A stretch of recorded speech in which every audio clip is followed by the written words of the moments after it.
Hi, and welcome to our second hour webinar together. My name is Christina Crowley-Arkley, proud dairy farmer's daughter, coming to you today from Guelph, Ontario. And I'm pleased to be back here, our second webinar together, moderating today's webinar and taking you through our agenda today on genetics and manure management. We appreciate you taking the time out of your schedules. I know you're all very busy on the farm, joining us for a very important topic, both for you as our dairy farmers and for our Canadian consumers on the topic of sustainability. We do have some team instructions for everyone today that we'd ask our audience to follow as some simple housekeeping rules. We'd ask that you please have your cameras and microphones off. We do ask for some questions. Questions are welcomed throughout today's webinar, so please feel free to type them in the Q&A function that's available at the top of your screen.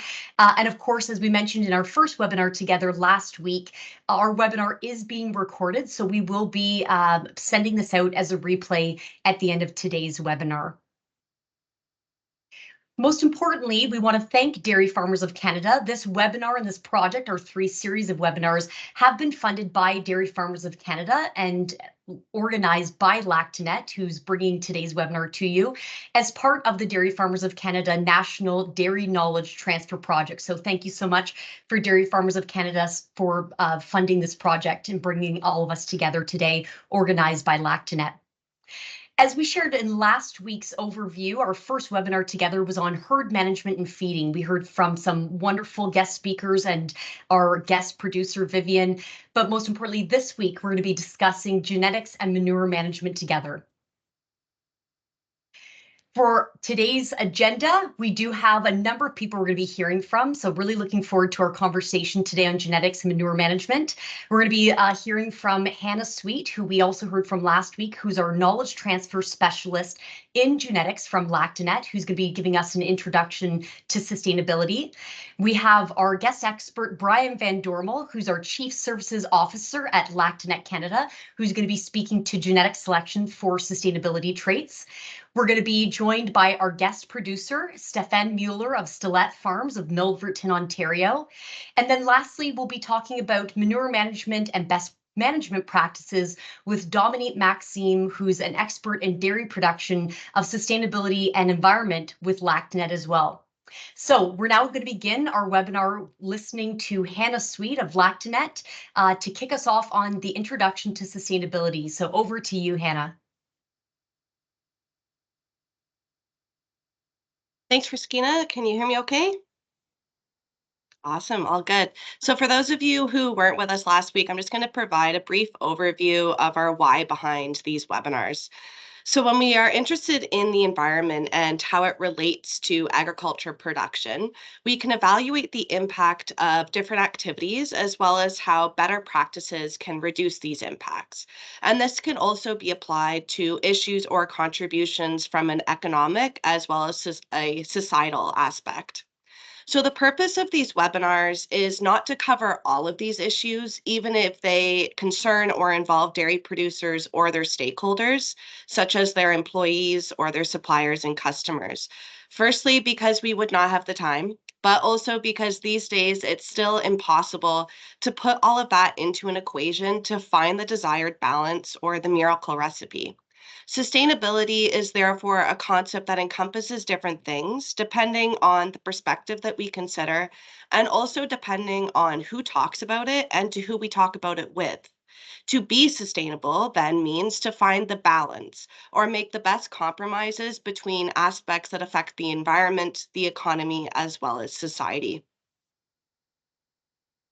So, our goal is to take a perspective that is in line with the key issues of sustainability, and in particular, the commitments that have been made by the dairy sector that will lead to medium to long term results.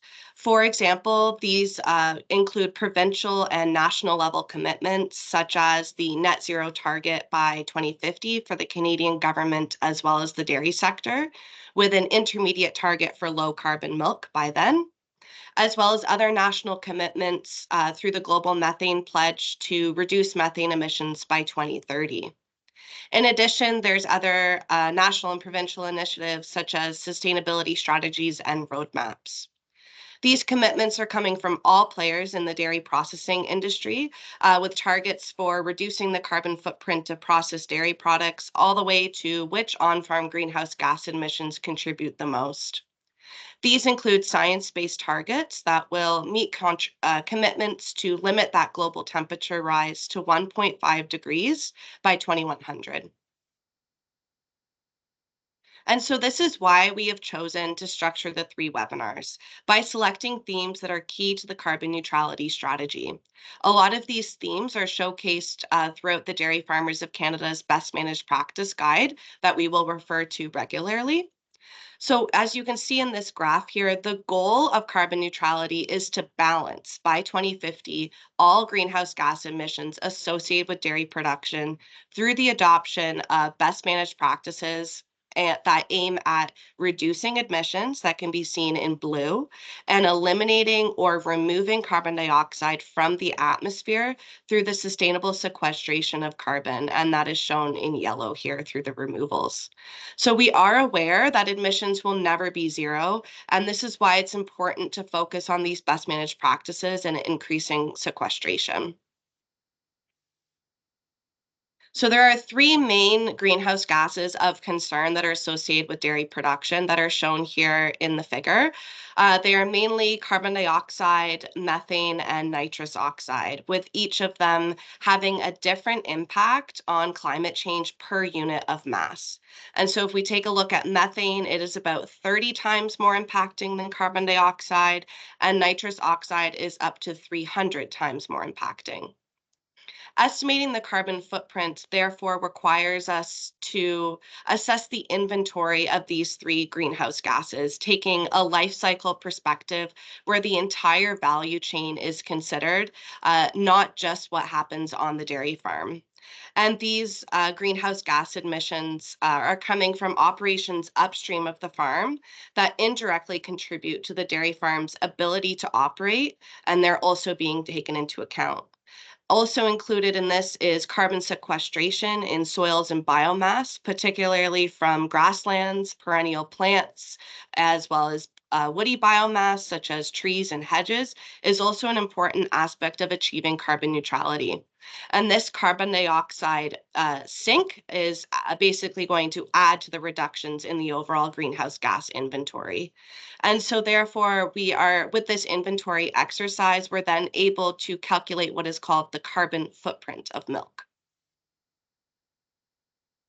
So in addition to providing a specific number, such as how much greenhouse gas emissions are emitted per kilogram of milk, the carbon footprint allows us to identify the farm activities or inputs that generate the highest level of emissions so that we can precisely prioritize our actions to mitigate greenhouse gas emissions.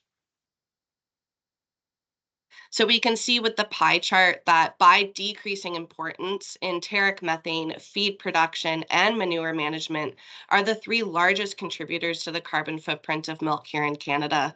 And this is according to the latest study that was conducted by the Dairy Farmers of Canada. It is important to note that this assessment that was done in 2016 did not include soil carbon sequestration or losses in the inventory. And so overall, to wrap this all up, the goal of this series of three webinars is to highlight ways of reducing the carbon footprint of your dairy operation, where a number of good practices and actions can have a big impact. And with that, I'll pass it back over to you, Christina.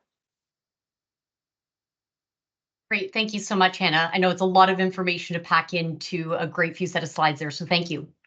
I now have the pleasure of introducing our first guest speaker, who I've had the opportunity to work for previously. Happy to introduce Brian Van Dormel, who's our Chief Services Officer at Lactanet Canada. Brian's professional career spans nearly 37 years involved in the genetic improvement of dairy cattle in Canada.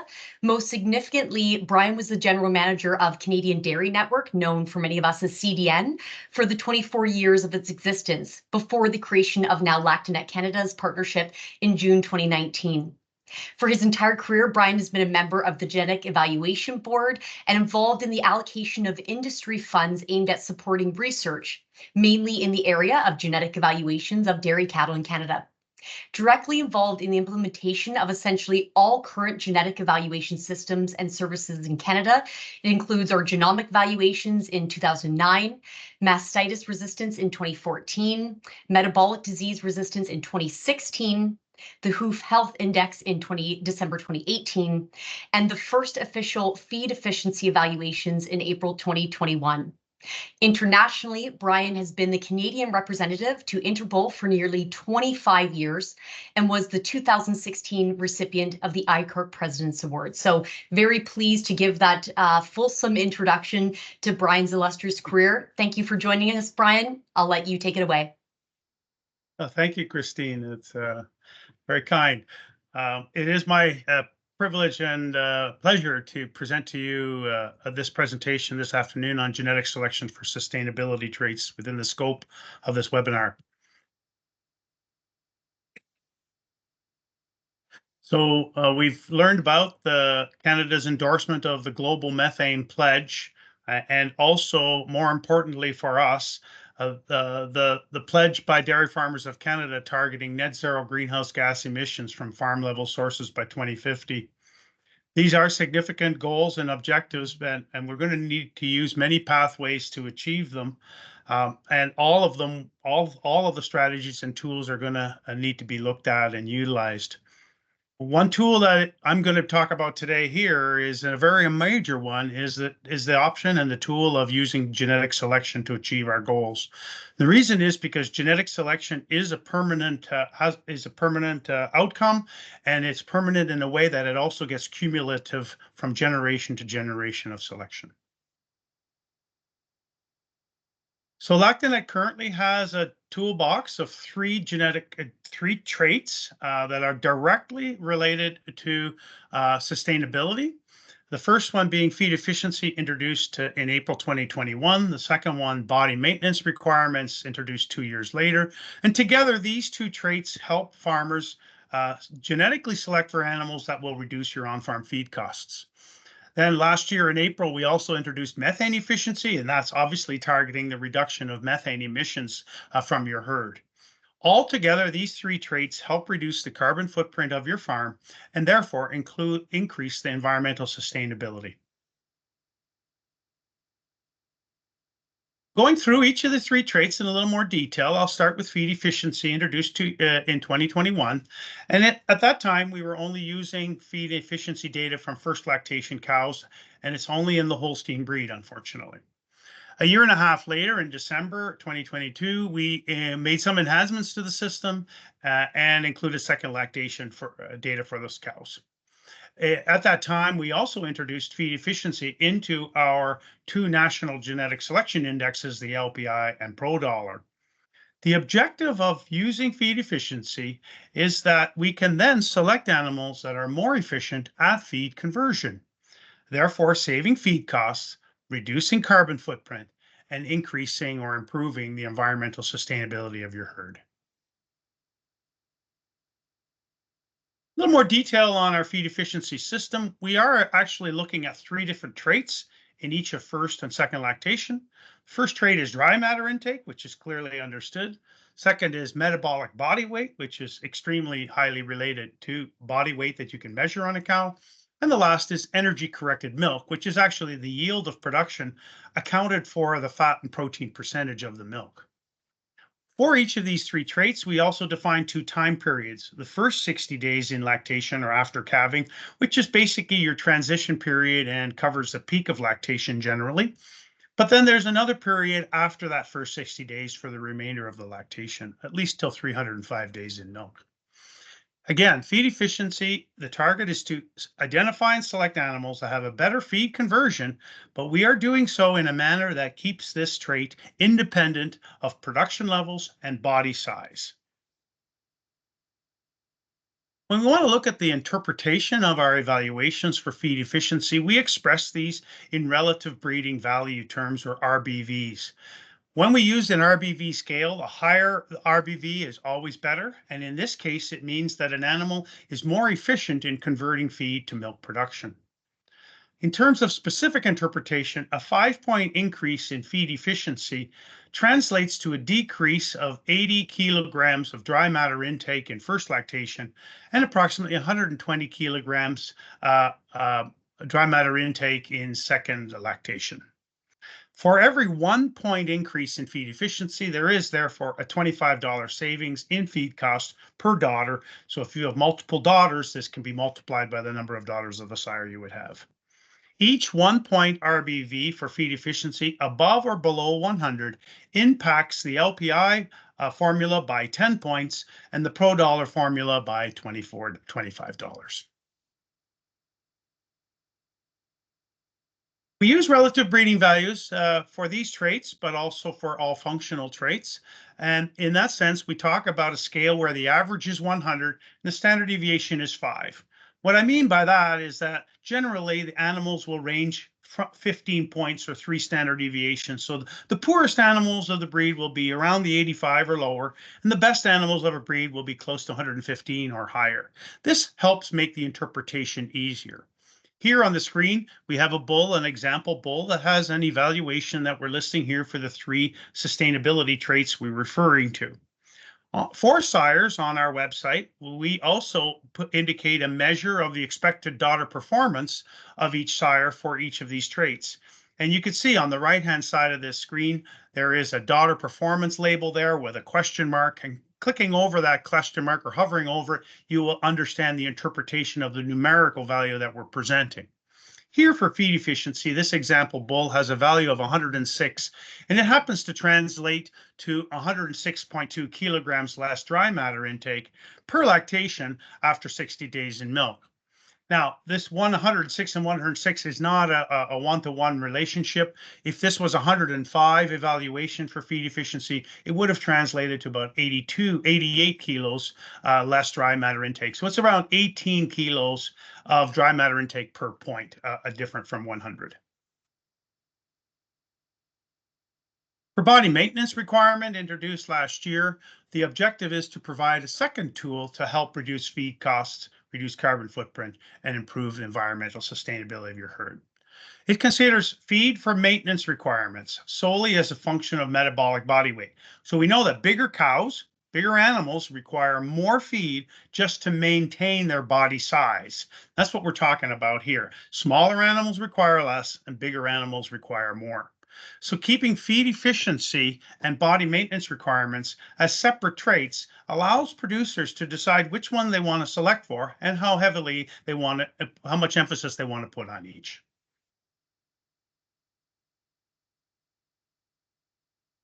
This graph shows the average body weight for cows in their first 70 days in milk and lactation for each of first, second, and third lactation.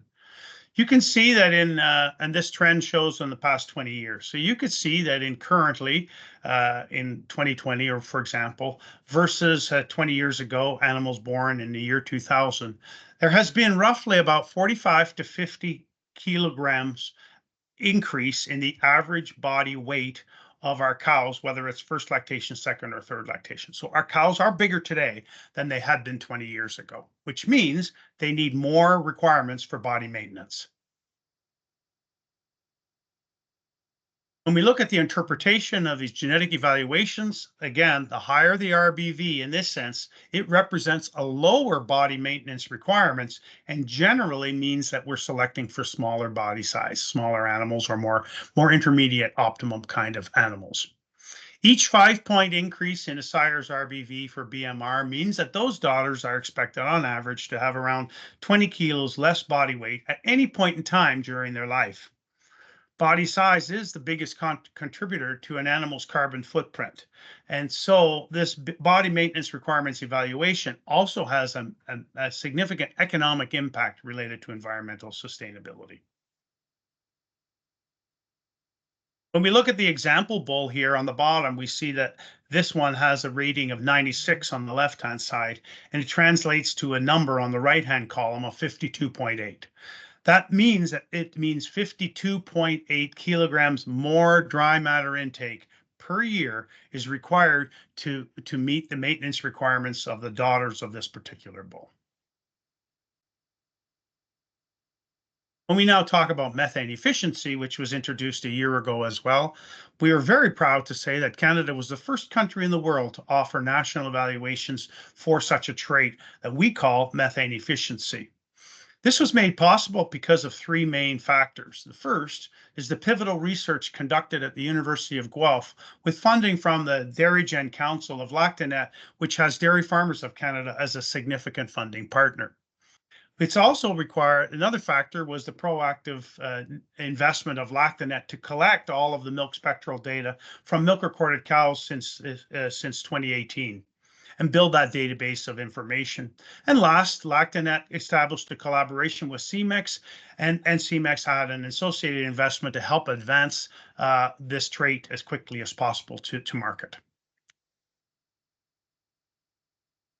A few statistics on dairy cattle enteric methane. We could see here that the average Holstein in Canada produces roughly 500 grams of methane per day.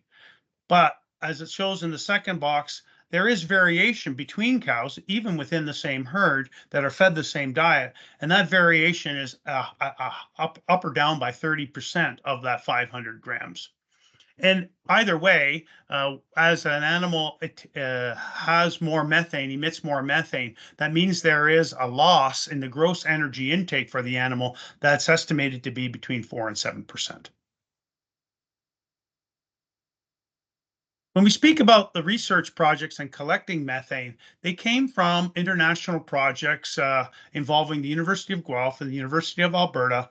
These two projects were called the Efficient Dairy Genome Project and the Resilient Dairy Genome Project. The big conclusion from this project relative to establishing methane evaluations is that the researchers were able to show that milk mid-infrared or spectral data, MIR spectral data, from an individual cow's milk sample collected into milk recording can be used as a good predictor of its methane production. So with that data that we could produce methane efficient evaluations, which again are expressed as RBVs. And what we're looking for is to reduce methane production by selecting for higher methane efficiency without impacting the production traits. So we want to, again, maintain levels of milk production, fat and protein production, but we want those animals that can produce those production levels with a lower methane production. So a 5-point increase in a sire's RBV for methane efficiency means those daughters are expected to produce 3 kilograms less methane per year. That translates to a 1.5 decrease in methane emissions per cow per year. And therefore, herd owners that decide to select for methane efficiency as one of their genetic tools of interest, they can achieve a 20 to 30% reduction in methane emissions from their herd by the year 2050. Again, when we look at these example bulls, this bull has an evaluation for methane efficiency of 108. It translates to a number on the right-hand side that's expressed and shown as minus 4.8 kilos. This means it's 4.8 kilograms less methane production produced by the daughters of this bull each year.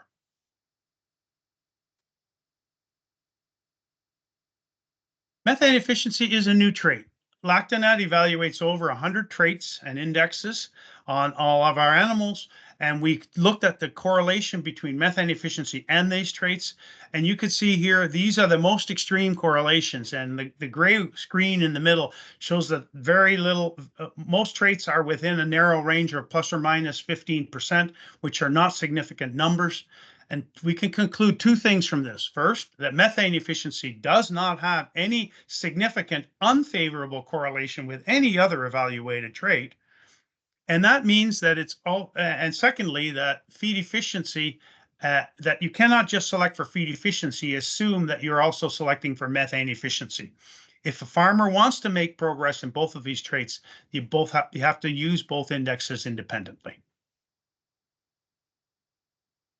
And last slide here is that we want to talk about a selection strategy for improving these sustainability traits.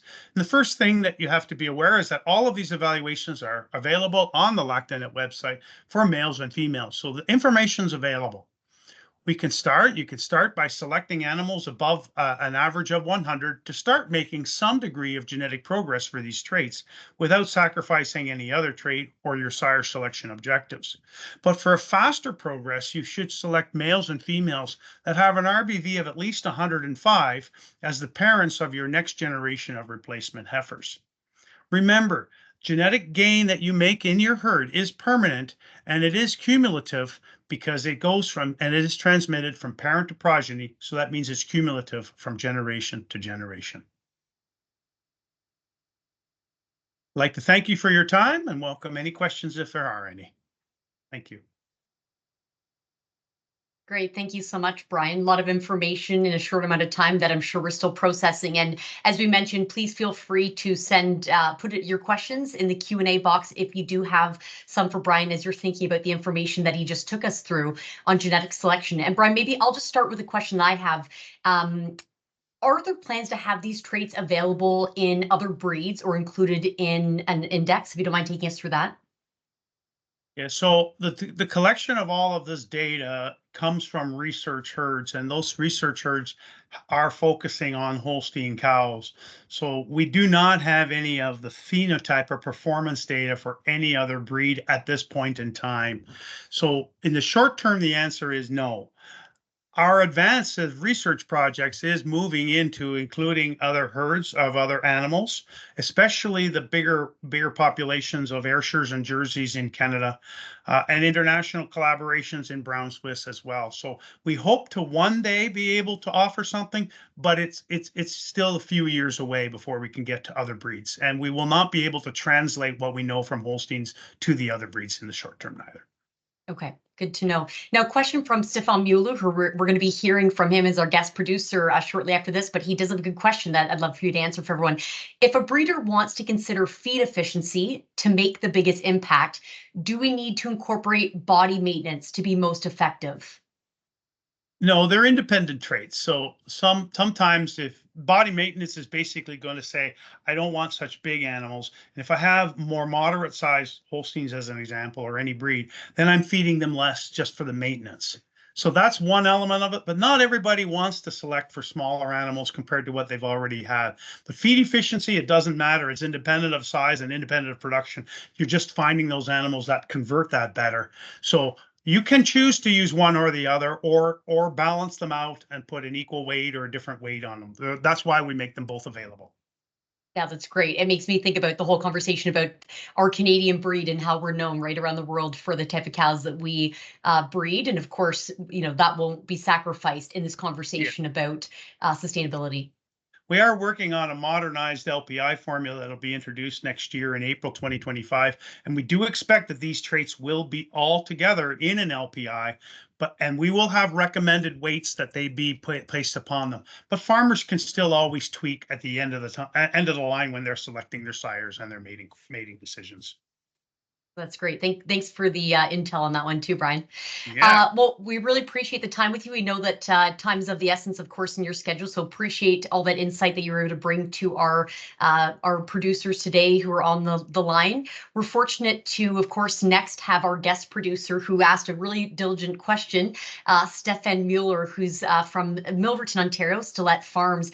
And he's going to be interviewed by Hannah, who we heard from earlier, our knowledge transfer specialist on genetics, about the role that genetics has played on his farm and keeping sustainability in mind. So with that, we'll look forward to hearing the video of Stefan with Hannah.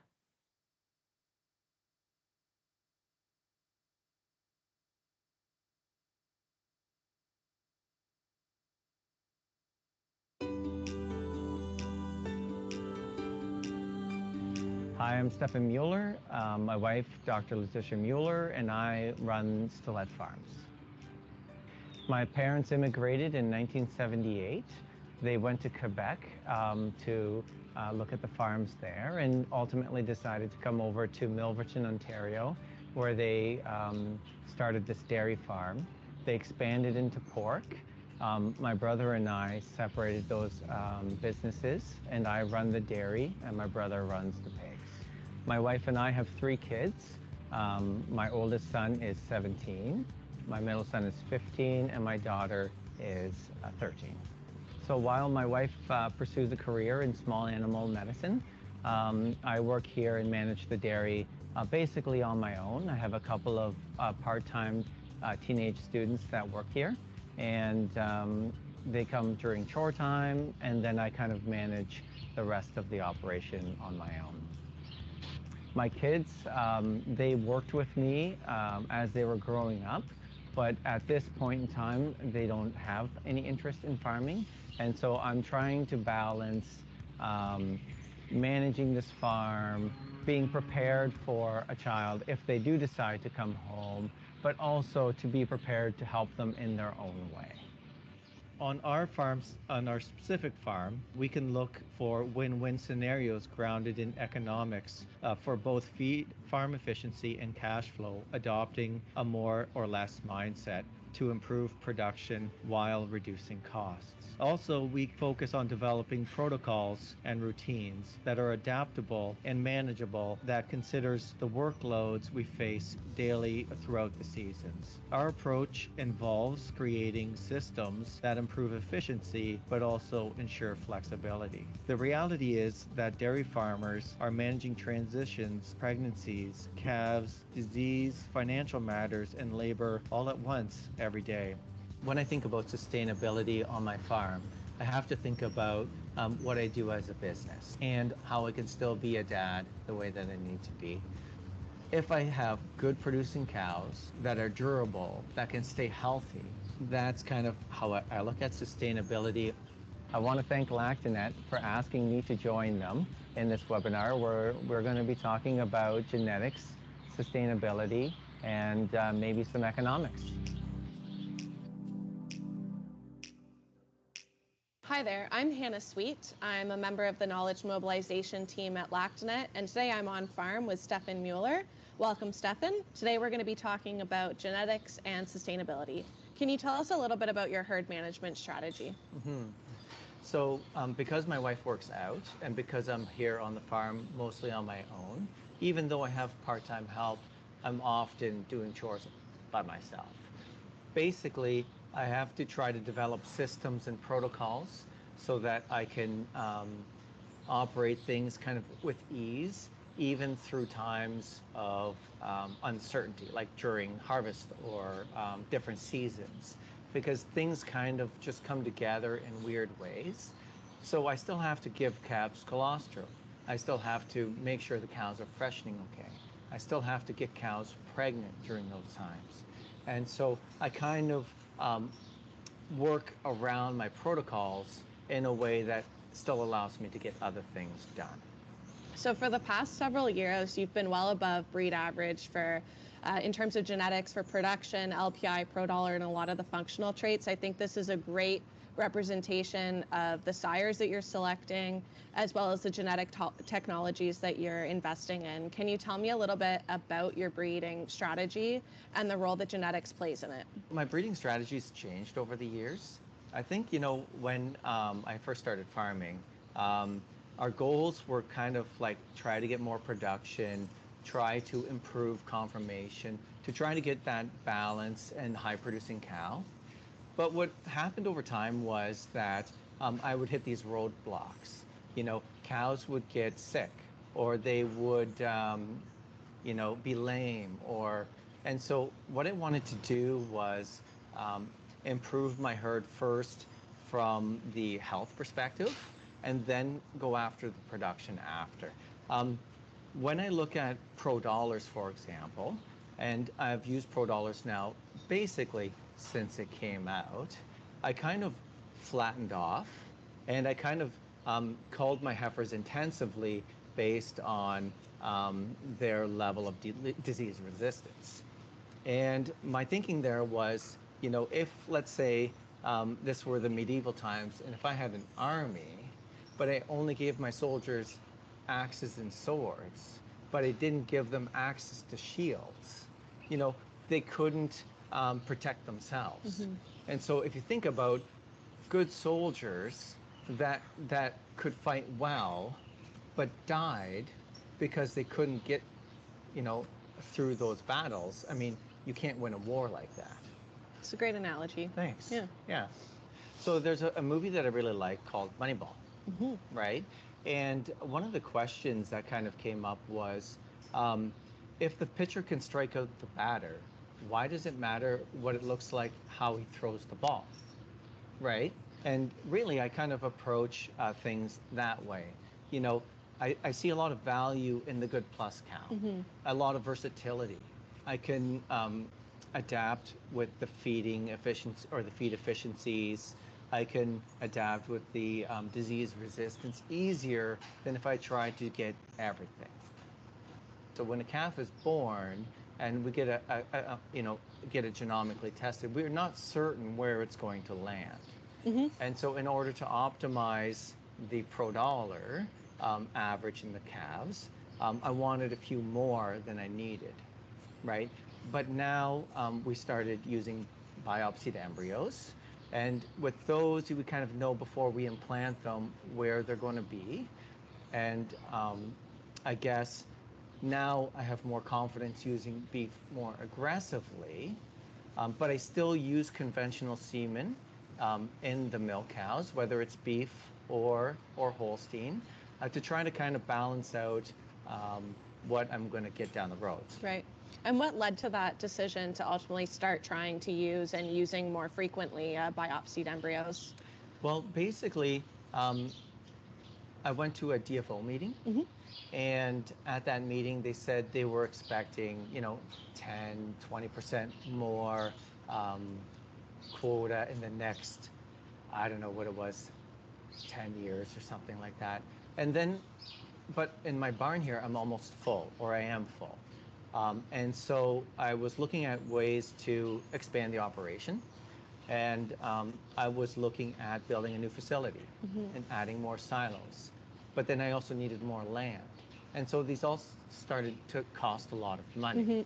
And so I kind of realized, well, actually one of my neighbors was using biopsied embryos, and I'm not sure what his strategy was, but it got me thinking, maybe if I use these elite embryos where they have the disease resistance traits that I want, where they have the pro dollars the way I like it, I could produce more per stall, keep my facilities, and if I need to expand later, I have more income to do that.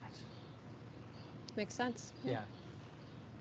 Can you tell me a little bit about your genomic testing strategy? Yeah.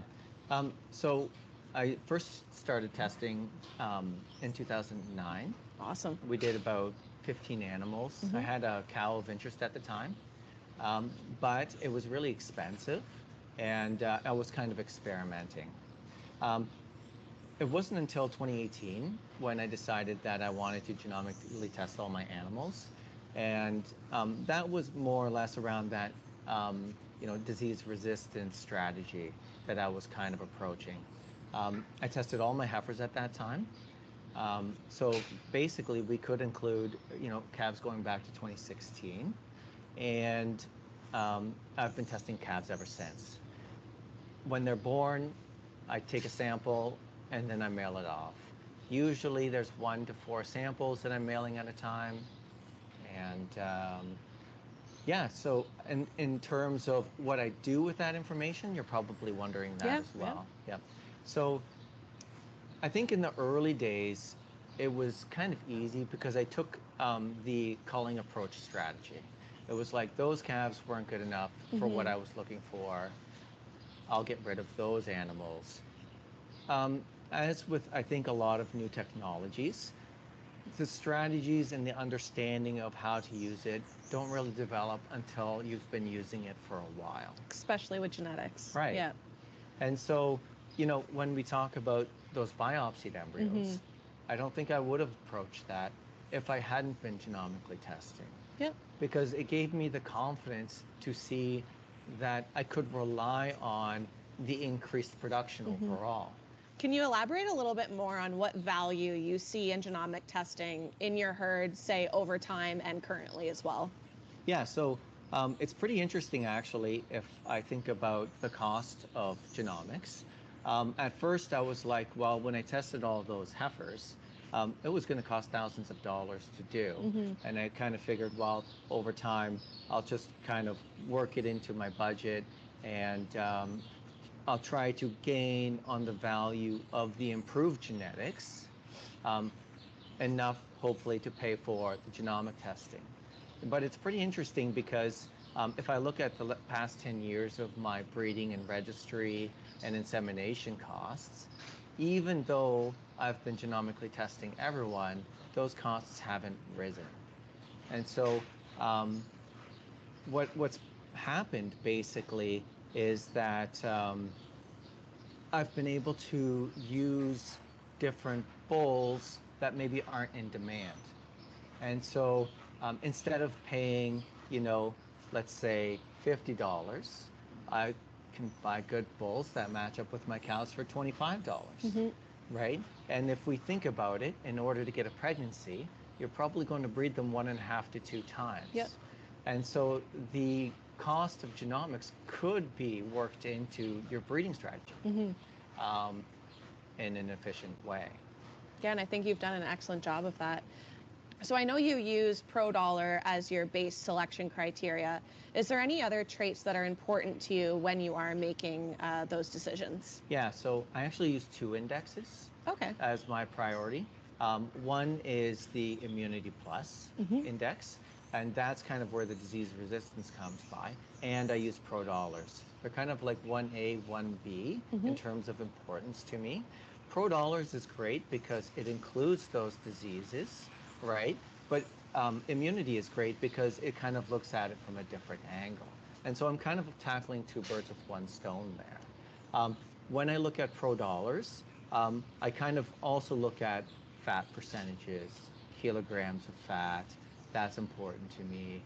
I look at calving ease to a degree, but calving ease has improved a lot in the last number of years, and I've been able to leave that alone. And I think that's the beauty of genetics and all these traits that we have. We're consistently developing new ones, and so you can sort of pick and choose which ones are meaningful to you and your herd, right? Yeah, exactly. So we know that there's many genetic traits that have been around for a long time that contribute to herd sustainability. 2 of the most recent ones that I'd like to highlight are feed efficiency and methane efficiency. What was your initial perception of these genetic evaluations?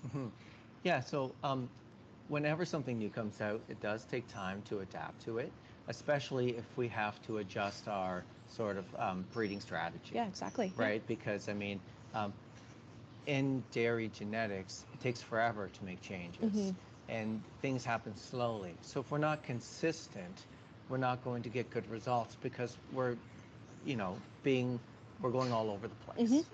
So feed efficiency was easy for me because it automatically helped me bring money to the farm, right? It's like, oh, of course I want my cows to be feed efficient.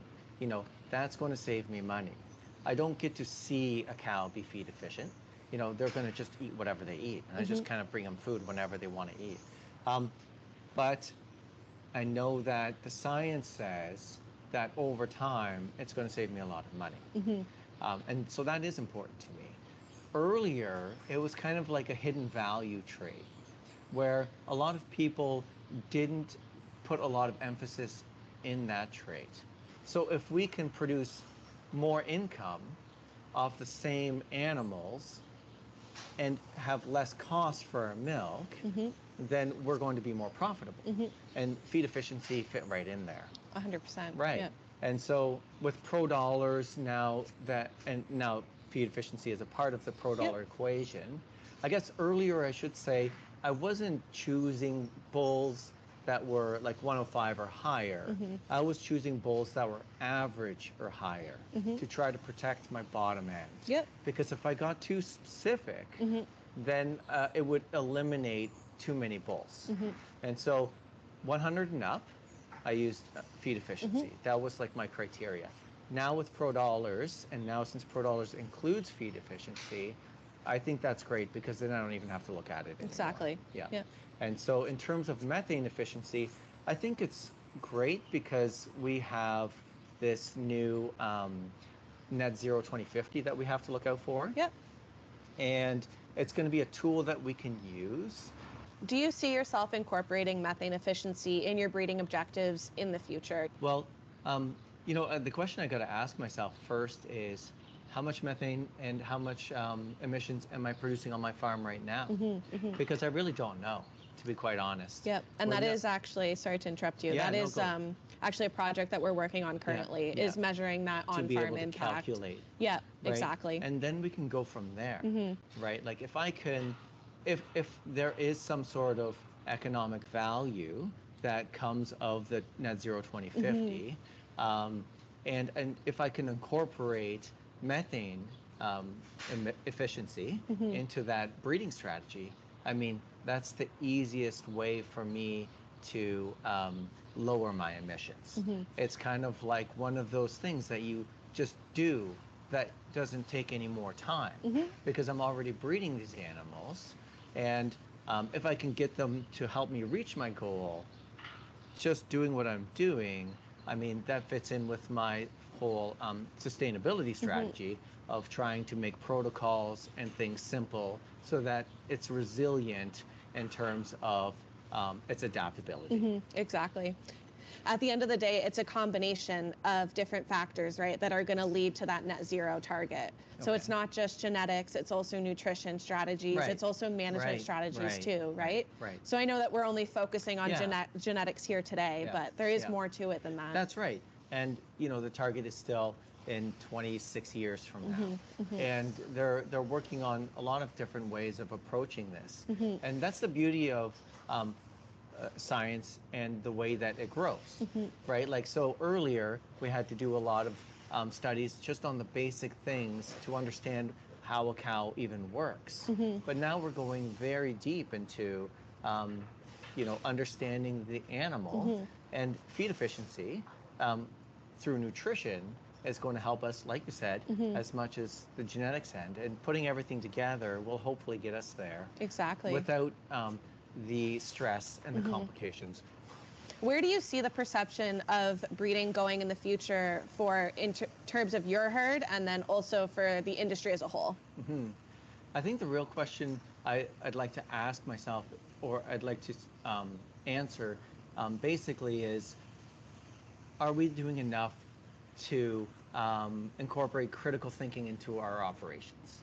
Because at the end of the day, we have to question our own judgment. We have to look into kind of the areas in our mind that we don't really want to see. Because if we want to make good choices for our farm, we have to come with a realistic view. And so, like going to your question there about feed efficiency, and that it's an evolving breeding strategy, trying to be consistent in terms of reaching my goals, but also flexible in that the end might not be exactly the same in one path, but we still have the goal at the end of the road. Maybe we want to retire on a beach. Maybe we want to retire in a cottage, but we want to retire and we want to have enough money to do that. Well, thank you very much, Stefan, for welcoming us onto your farm and for talking to me about genetics and sustainability. I really appreciate your unique and diverse viewpoints. Thanks, it was a lot of fun.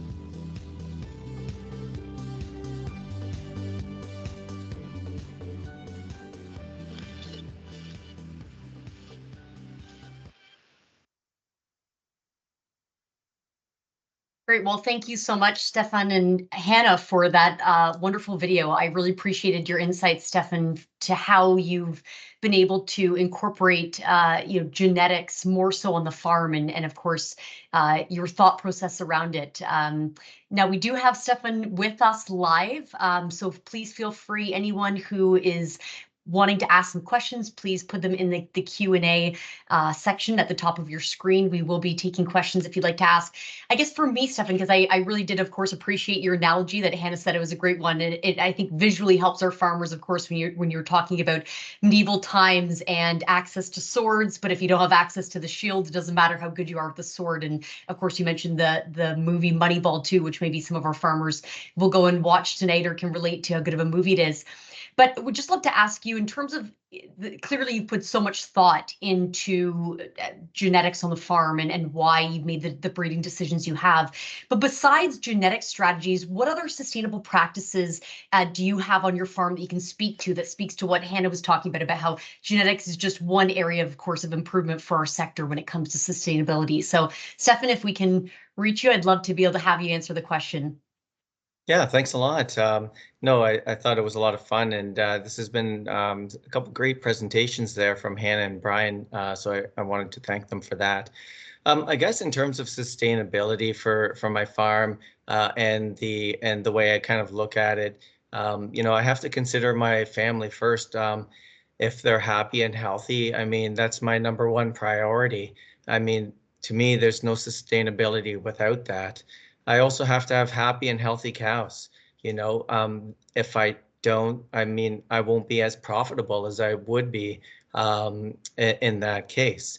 After that, I kind of look at, you know, a win-win approach on low-hanging fruit that might be accessible, I guess, if that's the right word. But looking at nitrogen application is an easy one. I mean, splitting nitrogen in terms of being able to, I guess, get the most value out of that nitrogen and at the same time, the highest rate of absorbency. And then I also look at crop rotations, which I think honestly, in general, dairy farmers do a great job at anyways. You know, we have alfalfa, corn, wheat. These are all great things to have in a rotation. In terms of the underappreciated forms of sustainability, I really think that off-sync and you know, a very efficient reproductive system on the farm is the best way to convert feed into milk. We need the cows to be able to get pregnant as fast as possible, and you know, peak lactations, they make the most income. So hopefully that answers your question. And yeah. It does. It definitely provides that full perspective. Of course, when we were talking last week on our first webinar about, you know, how sustainability isn't just the environment, right? It's the social aspect, of course, the economic aspect of it too. And you clearly, it shows that you've put in a lot of thought of how you know, are well-rounded in your sustainable practices across the farm. Of course, today we highlighted your genetic efforts, but it clearly sounds like you're leading with sustainability in mind in all facets. And I think your example of your family and why you're doing that. I mean, we don't have agriculture without sustainability, right? So the fact that you're leading with your family in mind, I think, is why most of our farmers also will be keeping sustainability top of mind as they do every day. So thank you so much, Stefan, for joining us today and answering that question. Thanks. Before we get to our next and last speaker of our webinar today, I do want to share some of the key learnings that we just learned from Stefan and Stilette Farms, because it does give a really fulsome perspective for all of our farmers today about how we can actually talk about sustainability, applying it back to the genetic side of things, in terms of how Stefan has focused on developing routines and protocols that are efficient and flexible. Of course, that he's leading with breeding for good producing cows that are durable and healthy, and he's been doing that through ProDollars and Immunity Plus, the two indexes that he referenced. Of course, he's been genomic testing very early on, but since 2018 with biopsied embryos to produce more per stall, which I thought was a great point that he was mentioning there. And overall, you can tell that Stefan looks for win-win scenarios grounded in economics to improve farm efficiency and sustainability. So exactly what we were talking about those three pillars that are required for sustainability of social, economics, and environment. So thanks again, Stefan, for joining us. Now, over to our last speaker of the day. As I know we wrap up, we may be taking a few more extra minutes of your time after our 3 o'clock end time. But next, we are going to be hearing from Dominique Maxime from Lactanet on manure management and best practices. And Dominique's presentation is actually going to be presented by Jeff Gunn, who's our regional manager for Lactanet Atlantic. So we'll pass it over to Dominique and Jeff.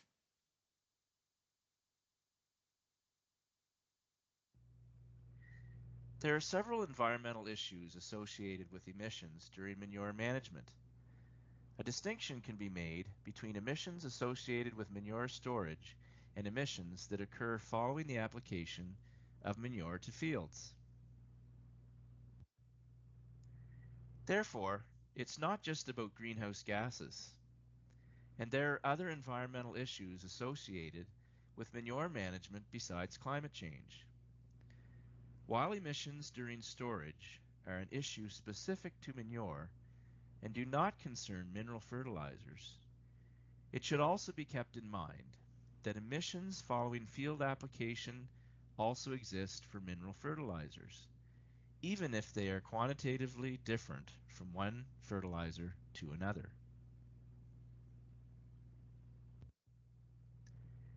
It's important to remember that there are substantial benefits to manure, as with organic fertilizers in general, as opposed to synthetic mineral fertilizers.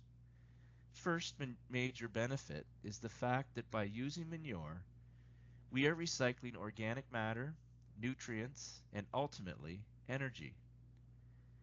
In fact, the residue from animal digestion of food inputs previously produced in the field is recycled in the field. This benefit is also by avoiding the production of synthetic fertilizers, which have a considerable impact on both production and distribution in terms of greenhouse gases and the use of non-renewable fossil fuels required for their production. So we're ultimately in a virtuous circular economy when we value manure in the field. And a second advantage over synthetic fertilizers is that manure provides organic matter in addition to nitrogen, phosphate, and potassium nutrients that will contribute to soil life and to the biological and physiochemical processes that ensure a healthy ecosystem and ultimately higher productivity. So let's come back here to a figure that was shown in the introduction and which shows the fairly significant contribution of manure management to the average carbon footprint of milk in Canada. We can see that it's an 18% contribution. And this 18% is specific to the greenhouse gases emitted during storage of manure because those associated with field application are in fact aggregated in the categories of on-site food production.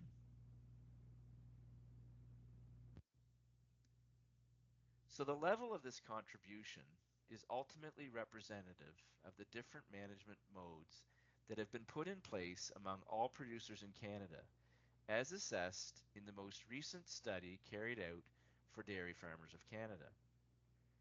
We'll see later that some of these different methods emit less greenhouse gas than water, and we can already see here that liquid management is in the majority and that the most widely used practice is that where the pit is neither covered nor unestablished formation of a crust on the surface, which tends to maximize methane and nitrous oxide emissions.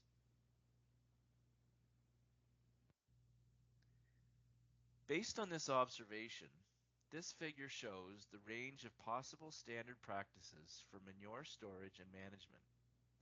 By standardizing to 100% the vertical red line on the GHGs emitted by the most common practice, i.e. storage in liquid form with no cover or crust on the surface of the slurry pit. In other words, the modes whose blue bar is to the right of the red line emit more GHGs, while those to the left are modes that reduce GHG emissions compared with liquid management without covering or crusting the surface of the manure pit. It should be borne in mind that we're talking here about GHG emissions, methane and nitrous oxide, during storage, and not about the manure management life cycle. In other words, infrastructure, energy use, and other activities, for example, application and field emissions, are not included. Shown here in green are management methods that can reduce these direct emissions by 15 to 25% compared to the most widespread practice. These include solid storage, composting, and anaerobic digestion. We can also see that even with liquid management using a pit, reductions of at least 5 to 10% are possible, as you can see in the orange box. Many manure management systems can show significant GHG mitigation potential. However, when whole farm operations are considered, including field operations and net farm profit, the most cost-effective option is often the covering of the liquid manure storage unit. It lessens the manure volume, nitrogen loss through ammonia volatilization, thereby reducing fertilizer and manure spreading costs, increasing crop sales and profits, and enhancing the whole farm nitrogen and GHG footprints. Liquid manure acidification also can provide an additional reduction in GHG at limited additional cost.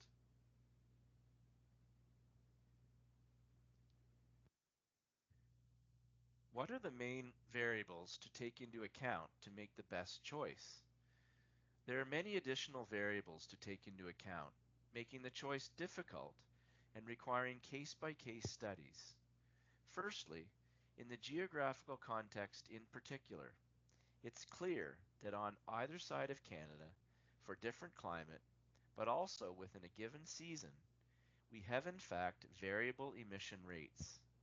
Methane, in particular, for example, forms as the temperature rises, reaching 10 to 15 degrees Celsius. From one region to another, this can be a factor that determines choices.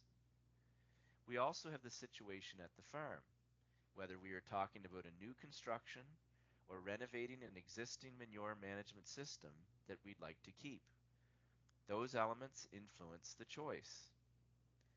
Then there's the technical economic context.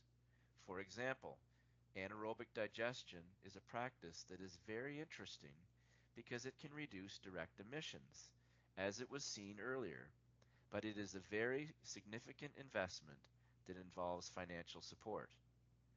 It can also be used to produce electricity or biogas, which may only be profitable if they replace expensive, carbon-intensive electricity, which varies from region to region, or if there is a net profit to be made from marketing them.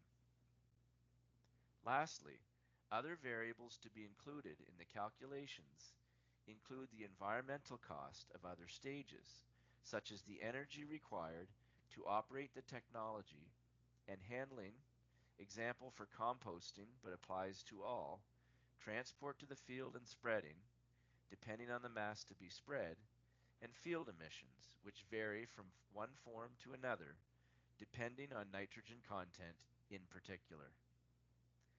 To make an overall assessment, we need to take a life cycle approach to the practice. And to complete this balance sheet, we need to relate it to the net cost, including expenses and benefits, to estimate the economic and environmental efficiency. For example, if we consider the whole farm, including field operations and the farm's net profit, the most cost-effective option is often to cover the manure storage unit. It reduces manure volume and nitrogen losses through ammonia volatilization, which in turn reduces fertilizer and manure application costs, increases crop sales and profit, and improves the nitrogen and GHG balances of the whole farm. Acidification of liquid manure can also provide additional GHG reduction at limited additional cost. So at some point, you have to balance the environmental benefit or cost against the economic benefit or cost to make the right choice. This is why each situation is unique and needs to be analyzed. To conclude, as with any important decision, it is recommended that you consult an advisor who can provide you with a customized recommendation to help you make an appropriate choice.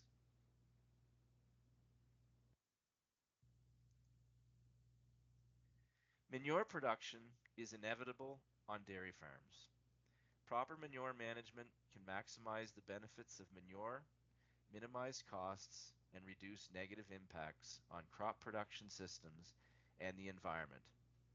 Every farm is unique, and that means you have the opportunity to implement strategies that make sense for your operations. We hope this information has given you some things to think about when considering what is the best choice for you. Thank you.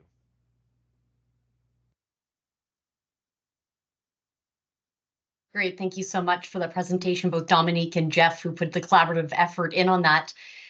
Now, we won't be taking any questions. We won't have time to take questions with Dominique, but I do appreciate, I know Murray had asked a question in our chat Q&A function, and thank you, Stefan, for answering that question to him, asking about, do you know of other farmers who are following the same breeding approach to using Immunity Plus and Pro Dollars as the two indexes? So appreciate you answering those questions in our chat function. Now, I know we've covered a lot today in what we've went through on genetics and manure management. So one of the guides that we have prepared a QR code for, if you would like to look into more information on those best management practices, a guide that we would definitely recommend consulting is this guide by Dairy Farmers of Canada, this NetZero by 2050 Best Management Practices Guide. So if you do have your smartphone with you, pull it out, and if you scan the QR code on the screen in front of you, it will take you directly to that guide online. Of course, there are also a number of other incredible resources out there that Lactanet and Dairy Farmers of Canada are providing on the topic of sustainability. So again, if you scan the QR code in front of you, you will be able to access a number of these resources from Dairy Farmers of Canada, of course, on the Pro Action Initiative itself, and from Lactanet's website. But as we mentioned at the beginning, this has been recorded, and we will be putting this recording up on Lactanet's website. We will be providing a link as well, and the recording will be sent out to all of those who registered for today's event. But again, the QR code in front of you will speak to all the programs and incentives that are there for you when you're thinking about how to apply these on-farm sustainability strategies. Again, have to thank Dairy Farmers of Canada. A huge thank you for funding this webinar, of course, organized by our Lactanet team as part of DFC's National Dairy Knowledge Transfer Project. A huge thank you today as well to our speakers, to Hannah, Brian, Stefan, to Dominique and Jeff for making today's topic available to us to take in the information and learn from. And again, thank you to all of you for joining us and attending. We're hoping to see you at our third and final webinar next Thursday, again at the same time, same place, next Thursday, March 28th at 2:00 p.m., where we're going to be talking about soil management and feed production. See you again soon, and enjoy the rest of your day.